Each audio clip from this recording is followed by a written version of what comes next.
Halo teman-teman sekalian, kembali lagi di channel YouTube Antek Saham atau Analisa Teknikal Saham. Pada video kali ini saya akan membagikan analisa dari IHSG dan juga 3 saham yang menarik atau yang berpotensi naik untuk tanggal 9 sampai 13 September 2024. Nah, sebelum masuk ke analisanya, saya ingin menginfokan kalau Antek Saham memiliki channel Telegram gratis. Di sana banyak info, jadi teman-teman jangan lupa join ke Telegram kita. Antek Saham juga memiliki membership yang premium. Untuk yang premium tentunya akan mendapatkan benefit yang lebih banyak dari yang gratis. Dan tentunya ada biaya, jika teman-teman tertarik, boleh langsung menghubungi saya untuk info selengkapnya seperti biaya dan benefitnya. Antek Saham juga memberikan pilihan dengan biaya hanya 30.000 saja per bulan.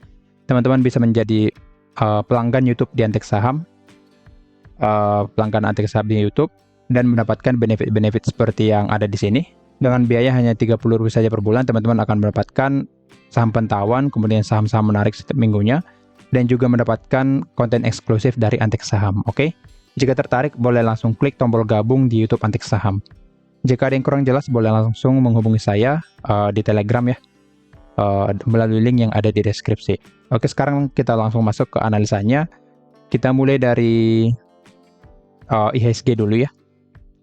Boleh kita lihat di sini untuk IHSG masih dalam pergerakan naik ya di sini, dan analisa saya akan sideways dan secara perlahan akan bergerak naik. Nah, di sini boleh kita lihat dia sempat turun dulu ya ke support 7544, lalu naik bergerak naik kembali.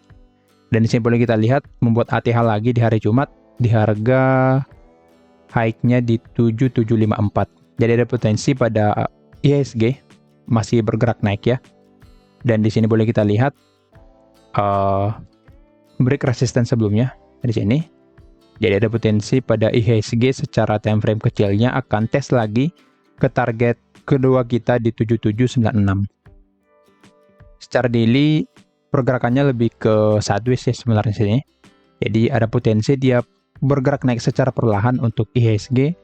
Jadi pergerakan naik seperti ini ke target di 7796.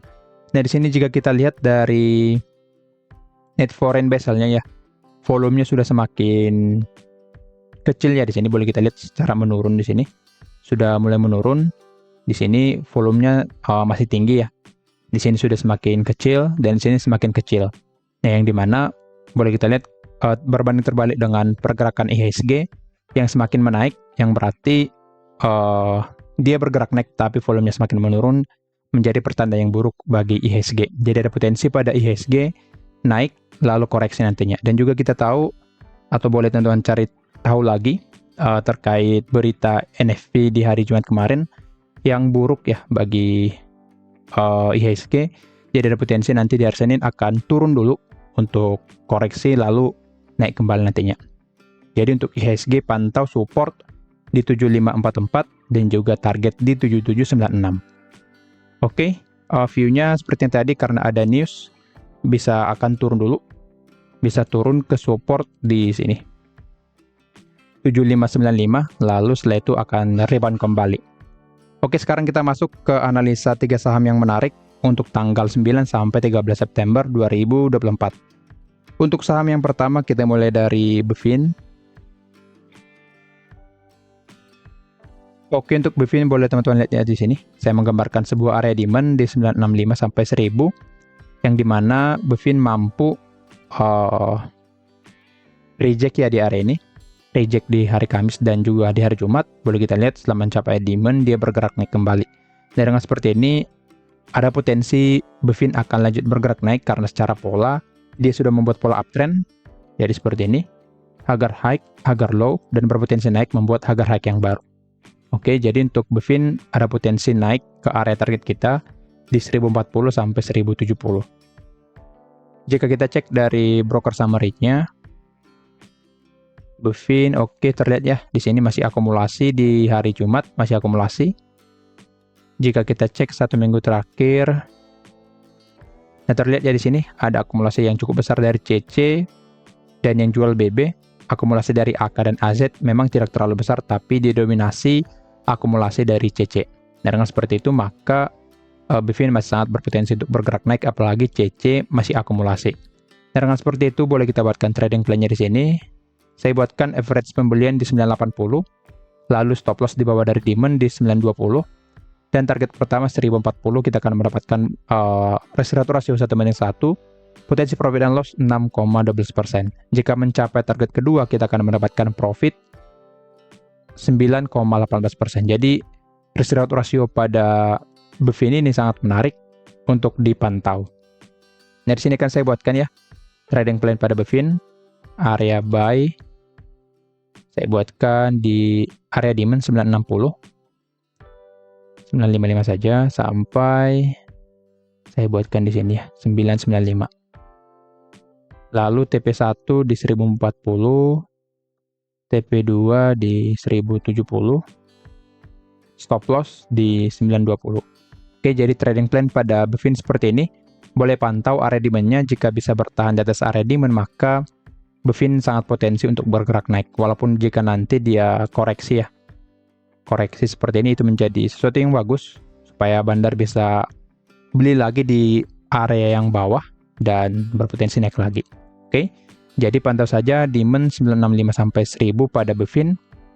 Jika belum di breakdown, maka BeFin masih sangat potensi naik ke area target kita, minimal ke 1040, karena ini merupakan resisten yang cukup kuat pada BeFin. Oke, lanjut ke saham yang kedua, ada Dharma. Untuk Dharma boleh kita lihat di sini ya. Hampir sama seperti BeFin ya polanya. Dia break area supply-nya, di break di sini ya. Di break di sini. Lalu setelah itu dia koreksi ke area demand yang tadinya supply, setelah di breakout menjadi demand. Lalu setelah itu setelah mencapai demand di sini dia membuat sebuah rejection. Jadi polanya hampir sama seperti BeFin. Nah, dengan seperti ini untuk Dharma potensi untuk melanjutkan kenaikannya karena masih membuat pola uptrend, kemudian bisa reject di area demand-nya. Nah, polanya seperti ini hampir sama seperti yang tadi. Agar high, agar low, dan berpotensi membuat agar high yang baru minimal ke target kita di 1125 sampai 1155. Nah, sekarang kita cek dulu untuk broker summary dari Dharma. Oke, boleh kita lihat secara 1 minggu terakhir masih ada akumulasi ya, dan juga secara indikator terlihat kalau dominan hijau mulai dari tanggal 16 Agustus. Jadi udah hampir 1 bulan untuk Dharma ini ada akumulasi.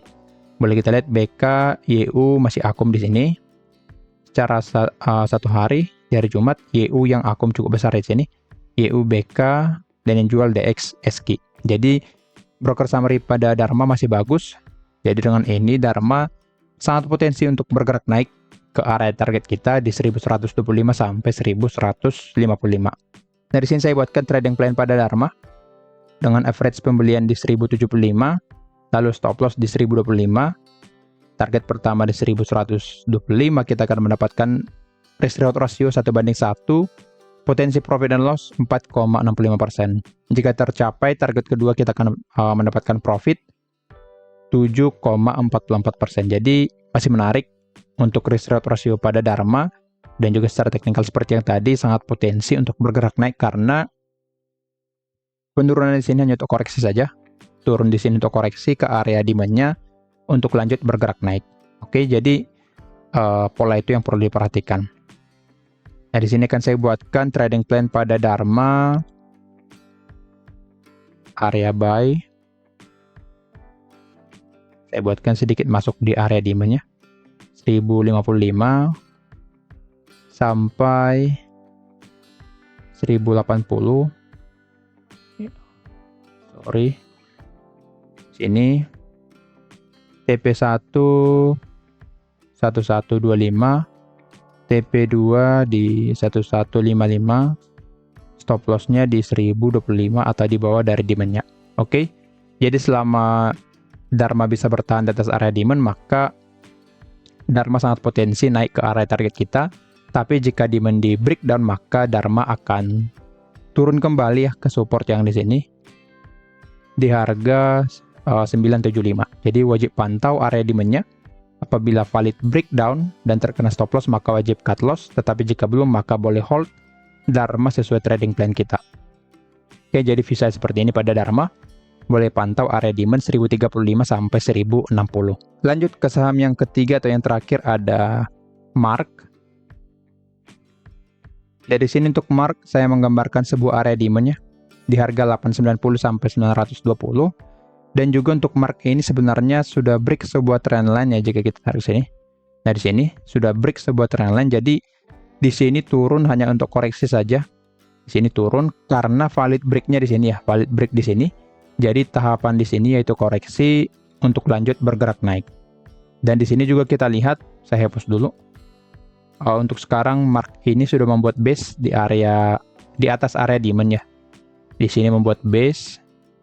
Ini membuat base ya, yaitu sideways, dia naik turun dulu. Kemungkinan itu merupakan akumulasi ya, supaya nanti bisa bergerak naik ke area targetnya di sini. Jadi untuk Mark sangat potensi untuk bergerak naik karena alasan yang tadi. Sini saya akan hapus dulu. Oke, sekarang kita cek broker summary dari Mark. Di tanggal 6 di hari Jumat masih ada akumulasi dari BK di sini yang cukup besar. 1 minggu terakhir jika kita cek, ternyata distribusi ya. Kita lihat BK-nya masih jualannya di sini. BK-nya jualan dengan volume yang kecil. Dan yang dominan jualan yaitu AG dan AK. Kita cek 2 minggu terakhir, masih sama. Yang jualan AG dan AK, dan yang akum KZNI. Dan juga memang terlihat ya di sini kalau sempat ada volume bar yang cukup besar di sini di tanggal 26 Agustus yang dimana yang menjadi mendominasi distribusi pada Mark. Jadi secara broker summary kurang menarik, tapi di hari Jumat ada atau mulai ada akumulasi ya. Jadi ada potensi di minggu ini atau di minggu depan akan ada akumulasi berlanjut pada Mark yang menjadi sisi positif pada Mark ini. Oke. Jadi untuk Mark ada catatan wajib pantau broker summary-nya. Apabila ada akumulasi maka menjadi sesuatu yang menarik ya pada Mark. Dari sini karena secara teknikal cukup menarik maka boleh saya buatkan trading plan-nya ya. Sini saya buatkan sebuah area demand di 890 sampai 920 yang bisa menahan pergerakan turun pada Mark. Dari sini saya buatkan average pembelian di 925. Lalu stop loss di 880 dan target pertama di 970. Dengan seperti itu kita akan mendapatkan risk reward ratio 1:1, potensi profit and loss 4,86%. Lalu jika tercapai target kedua di 995 kita akan mendapatkan profit 7,57%. Jadi risk reward ratio pada Mark ini sangat menarik ya, karena kita buy di area bawah atau buy on weakness dan di area demand-nya. Di sini kan saya ketik ya area pembeliannya atau trading plan-nya. Area buy saya buatkan di area ini ya, 905 sampai 935. TP1 di 970. Lalu TP2 di 995. SL di 880. Oke. Jadi trading plan pada Mark seperti ini. Jika bisa bertahan di atas area demand, maka Mark sangat potensi naik ke area target kita. Tetapi jika demand di breakdown, maka Mark akan turun ke supportnya di 850. Jadi pantau saja area demand.